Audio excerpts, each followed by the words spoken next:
दोनों give it together, give it together. Same as deputy CM.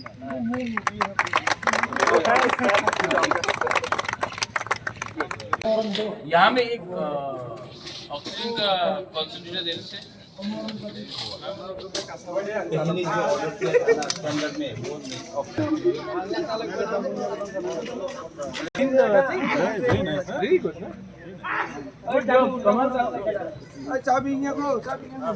अच्छा काम किया कमल है,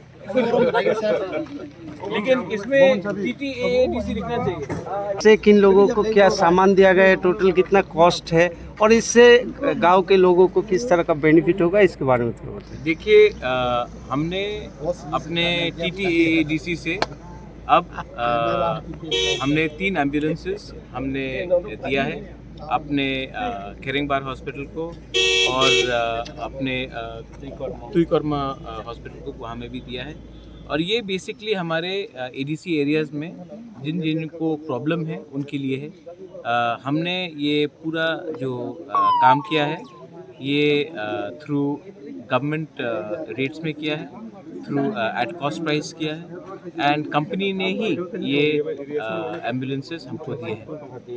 लेकिन सिर्फ 3 से नहीं होगा, हम सोचते हैं कि आने वाले 6 महीने के अंदर हम लोगों को मोबाइल हॉस्पिटल्स, मोबाइल एम्बुलेंसेस करना चाहिए, जहाँ में जाकर हम लोग हर गांव में, हर डिस्ट्रिक्ट में हम लोग डॉक्टर्स को वहीं में भेजकर हेल्थ कैंप्स करेंगे, चेकअप्स करेंगे, और जिसका प्रॉब्लम सीरियस है उनको हम रेफर भी करेंगे टू रिक्विजिट हॉस्पिटल्स। महाराज जी, आपने स्टेट गवर्नमेंट से हेल्थ सेक्टर के लिए पैसा मांगा था ADC के लिए जी। अभी तक क्या रेस्पॉन्स मिला है स्टेट गवर्नमेंट की तरफ से, इसके बारे में थोड़ा बताइए। देखिए, हमने कोरोना के सेकेंड वेव के टाइम 2 करोड़ मांगा था, अभी तक 1 रुपया नहीं मिला है। चीफ मिनिस्टर आदरणीय मुख्यमंत्री जी खेरेंगबार हॉस्पिटल आए थे ऑक्सीजन प्लांट का इनॉग्रेशन करने के लिए।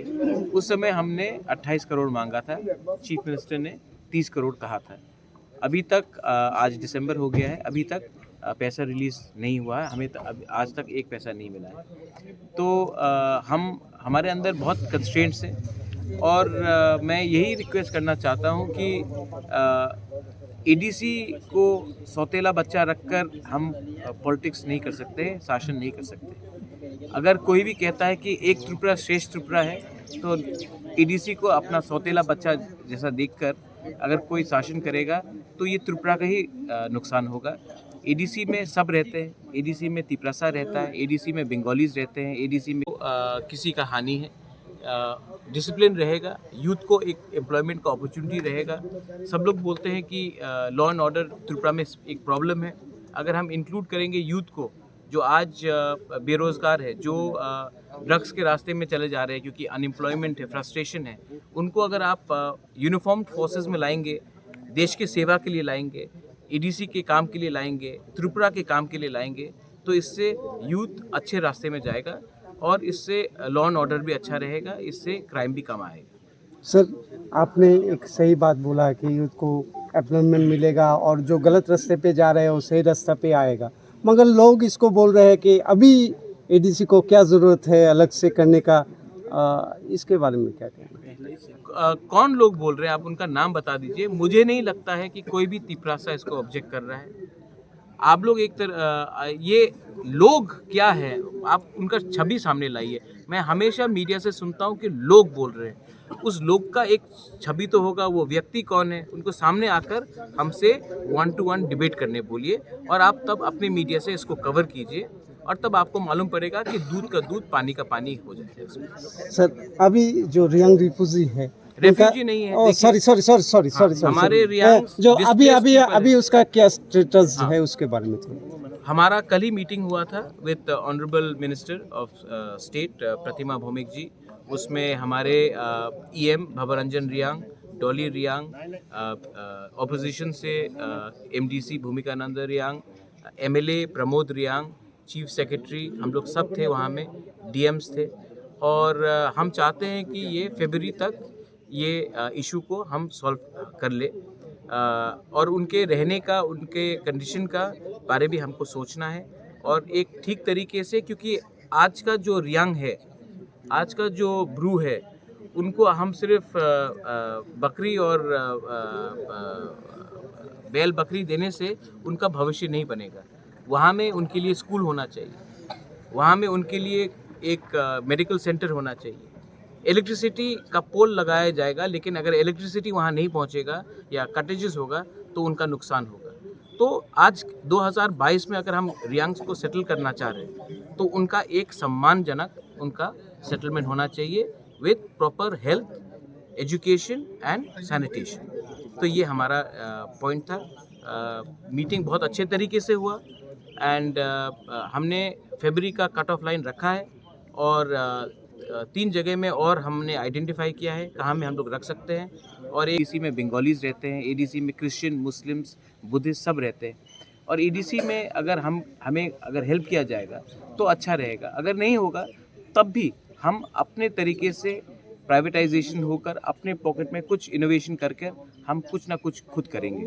हम सिर्फ यही रिक्वेस्ट करते हैं कि आप ये डबल स्पीक जो डबल इंजन का सरकार है, जो सब बोलते हैं डबल इंजन का सरकार है, आज त्रिपुरा में 3 इंजन का सरकार है और ये तीसरा इंजन रूलिंग गवर्नमेंट के साथ नहीं है।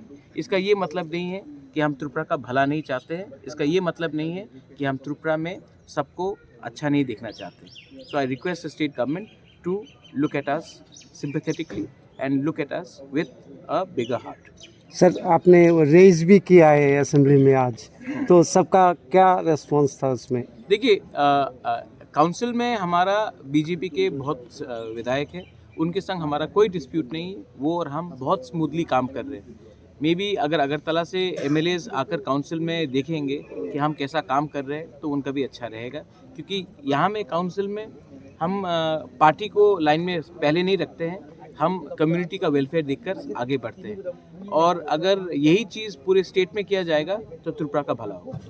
सर, एक अलग क्वेश्चन है, पूछ लीजिए, क्योंकि कल प्रतिमा भौमिक के संग मीटिंग हुआ था अपना। अच्छा सर, दूसरी एक बात है कि कल हमने माननीय मुख्यमंत्री से पूछा था कि एडीसी में अलग से पुलिस डिप्लॉय करना चाहते हैं वो लोग, एडीसी प्रशासन, तो उसके ऊपर आपका क्या टिप्पणी था? उन्होंने बोला है कि ये रूल्स है या नहीं है उनको पता ही नहीं है और ये ऐसे बोलने से नहीं होगा, फाइनेंस का अप्रूवल चाहिए। आपका क्या उसमें कहावत होगा? कानून क्लियरली बोलता है, पहला बात है कि ये जो पुलिस बिल है ये 1997 में गवर्नर ने इसका अनुमति दे दिया है। दूसरा बात है कि कानून इस देश में जब तक फाइनेंस बिल क्लियर नहीं करता है तब तक गवर्नर कोई भी बिल को साइन नहीं करता है। ये कानून है। Governor will only sign the bill जब फाइनेंस इसको क्लियर करता है।